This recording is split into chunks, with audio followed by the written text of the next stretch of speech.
And guide से आप सबका स्वागत है। मैं हूँ पूजा ठाकुर और आपको ले आई हूँ आज पीरको मंदिर में, जिसे जमन गुफा के नाम से भी जाना जाता है। आपको मंदिर ले जाएंगे और बताएंगे कि इसका इतिहास क्या था। और माना जाता है यहाँ एक गुफा है जो अमरनाथ की ओर जाती है, तो यहाँ के पंडित जी से बात करेंगे और जानेंगे आखिर क्या इतिहास है उस गुफा का और आज वो बंद क्यों है।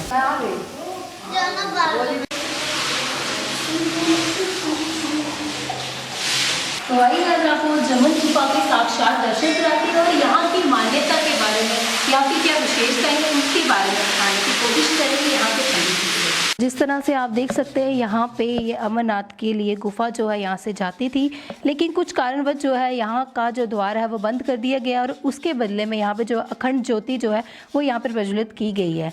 तो इसी को लेके हम पंडित जी से बात करते हैं और जानते हैं यहाँ की विशेषताओं के बारे में, यहाँ की मान्यताओं के बारे में और साथ ही साथ यहाँ के इतिहास के बारे में भी जानने की कोशिश करते हैं।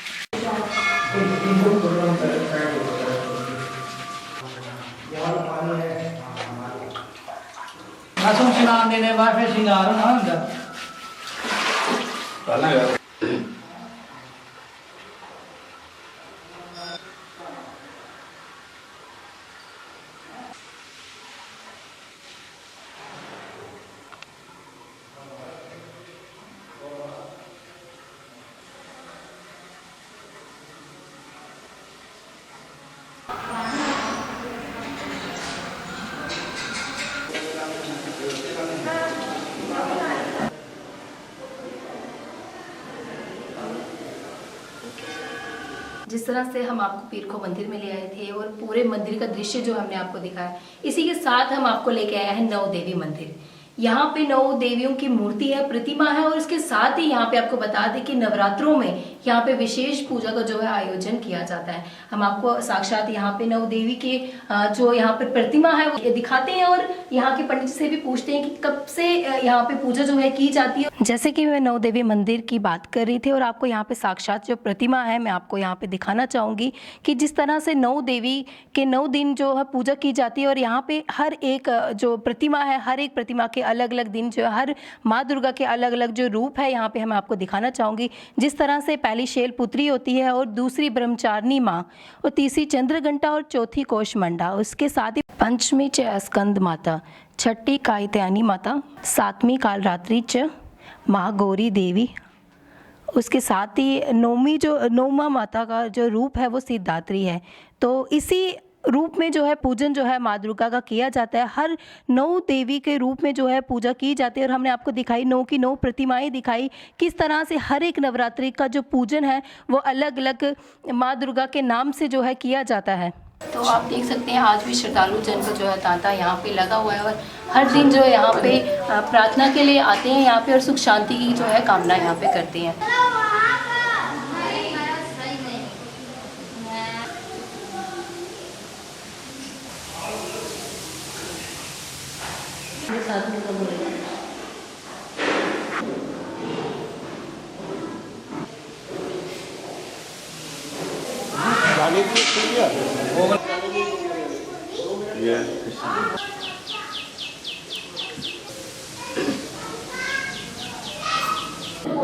फोटो कितना बना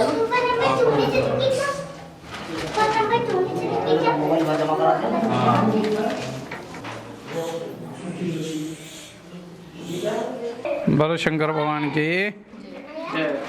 श्री राम जी ने जब लंका में युद्ध किया, लंका में युद्ध करने के बाद अयोध्या नगरी में लौटे। श्री राम जी ने सभी को पूछा, भाई आपकी जो जो इच्छा है मांगो, मैं आपकी इच्छा पूर्ण करूंगा।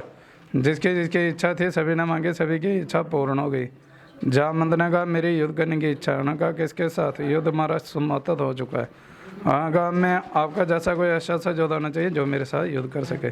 श्री राम जी ने कहा आपका जैसा इतना शक्तिवान कोई नहीं है जो आपके साथ बराबरी कर सके। ब्रह्मा जी के बेटे हैं, बहुत ही शक्तिवान है। जामवंत जी के मन में अहंकार आया, अहंकार में आकर कहता आप मेरे साथ युद्ध करो।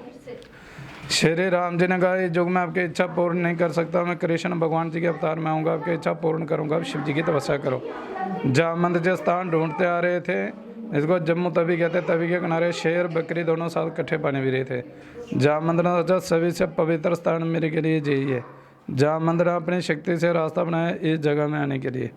जहाँ पर बैठ के तपस्या की था भगवान शंकर प्रकट हुए। यहाँ कहा जामवंत जाओ, पहले श्री राम के भक्ति था, मेरी भक्ति किस लिए कर रहे? जो श्री राम जामवंत जी ने कहा जो श्री राम जी और कृष्ण भगवान जी के अवतार में आएंगे मेरी युद्ध करने की इच्छा पूर्ण करेंगे। भगवान शंकर जी ने कहा वो रास्ता बनाओ अमरनाथ के लिए, आपकी युद्ध करने की इच्छा पूर्ण होगी। जामवंत ने यहाँ से रास्ता खोदना शुरू किया, अमरनाथ तक गए। अमरनाथ में दर्शन करके वापस आ गए। एक सत्राजीत का नाम का राजा होता था द्वारका में, उसने सूर्य भगवान की भक्ति करके मणि प्रकट की। कृष्ण जी ने कहा आपके काम की जो मणि नहीं है, मणि किसी को दान में दो, जहाँ अपने भाई को दो। उसने कहा भक्ति मैंने की, भक्ति करके मैंने मणि हासिल की, मैं किसी को नहीं दूंगा। जब सत्राजीत राजा रात को सोया था, उसका छोटा भाई था, उसने अपने भाई के गले से मणि उतार कर अपने गले में पहन के जंगल में शिकार खेलने के लिए आया। उसको शेर ने मारा। शेर मणि लेकर तभी में पानी पीने के लिए आया। शाम के टाइम जामवंत गुफा के बाहर टहल रहे थे। जामवंत की निगाह जाके शेर के ऊपर पड़ी। शेर से मणि मांगी, शेर ने इनकार किया। शेर को जामवंत जी ने मारा। जामवंत जी मणि लेकर वापस आ रहे थे, उनको रास्ते से एक छोटी सी कन्या मिली। कन्या को गोद में लिया, मणि उसको खेलने के लिए दी। जब सत्राजीत राजे ने सुबह होते देखा मेरे गले में मणि नहीं है, उसने अपने भाई को देखा, घर में नहीं था। उसने अपने सैनिक भेजे देखने के लिए। जंगल में सत्राजीत का भाई मरा था, गले में मणि भी नहीं थी। उन्होंने कहा मेरे भाई को भी श्री कृष्ण जी ने मारा है, मणि चुरा कर किसी को दी जा, अपने पास रखी। कृष्ण भगवान नहीं चाहते थे मेरे पास मणि रह जाए। चोरी का इल्जाम कृष्ण के ऊपर लगा। कृष्ण भगवान द्वारका से मणि की खोज करते आ रहे थे। शाम के टाइम गुफा के बाहर पहुंचे। गुफा के अंदर बहुत एक प्रकाश रोशनी आ रही थी। कृष्ण भगवान जी जान चुके मणि ये तक गुफा के अंदर है।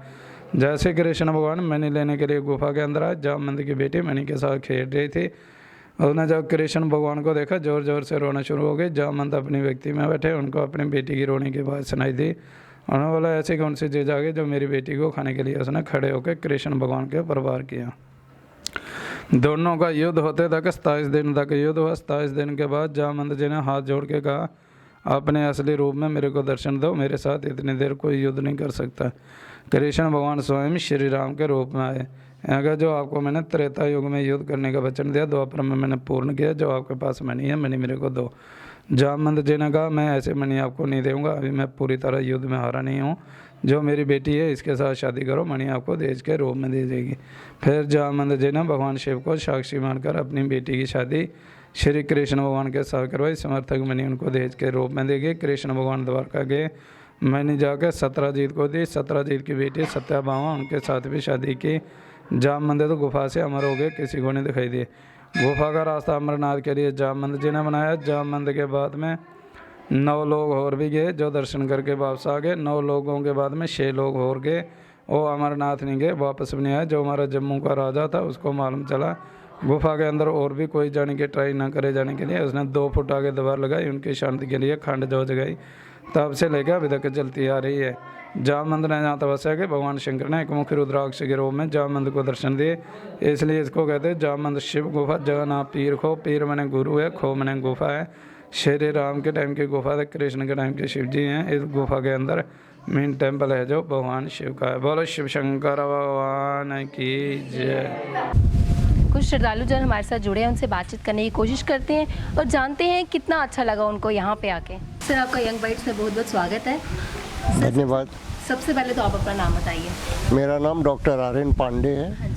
मैं ओरिजिनली बिहार का रहने वाला हूँ, लेकिन अभी बॉम्बे में रह रहा हूँ after retirement of my job पिछले 3 वर्षों से। और रिटायरमेंट के बाद मैंने धार्मिक स्थलों का भ्रमण करने का निर्णय लिया है। मैं इस शिव मंदिर में, जम्मू के शिव मंदिर में पहली बार आया हूँ। यह मंदिर बहुत ही स्वच्छ है। यहाँ अध्यात्म की बहुत ही निष्ठा जगती हुई नज़र आ रही है। यहाँ पर मेरे को भी बहुत अच्छा लगा। मैं यहाँ के शिवदेव, खास करके वो भभूत वाले शिवदेव, शिवलिंग को देख करके बहुत अभिभूत हुआ। मैं चाहता हूँ कि इस स्थल को और अनुपम बनाया जाए। ये पार्क में, इससे सटा हुआ जो पार्क है, यह पार्क भी शिव जी के प्रतिमा के साथ देखने में बड़ा ही मनोरम लग रहा है। इस मंदिर के किनारे बनी हुई नदी जो है, इसके आध्यात्मिक रूप को और भी निखारती है। ये प्रकृति का आंगन में बसा हुआ पहाड़ी के ऊपर बसे हुए मंदिर और हर की पौड़ी ये नज़र आती है। ये सारे ऐसे हैं जो आध्यात्म की दृष्टि से बड़े ही मनोरम हैं। और मैं अपील करता हूँ लोगों से इस जगह को आएँ, देखें और अपने अध्यात्म को और भी जागृत करें। जिस तरह से आज हम लोग मंदिर में आए थे और हमने आपको यहाँ की विशेषता बताई, मान्यता बताई, नवरात्रों में विशेष पूजाएं जो है यहाँ पे नव देवी की जाती है और शिवरात्रि वाले दिन भी यहाँ पे भक्तों का जो है काफ़ी तांता लगा रहता है और काफ़ी आस्था जुड़ी है। यहाँ इस मंदिर को लेके लोगों में काफ़ी आस्था जुड़ी है और हर प्रकार की मनोकामना पूर्ण यहाँ पे होती है, ऐसा उनका कहना है। ऐसी अपडेट के साथ जुड़े रहे यंग बाइट्स के साथ।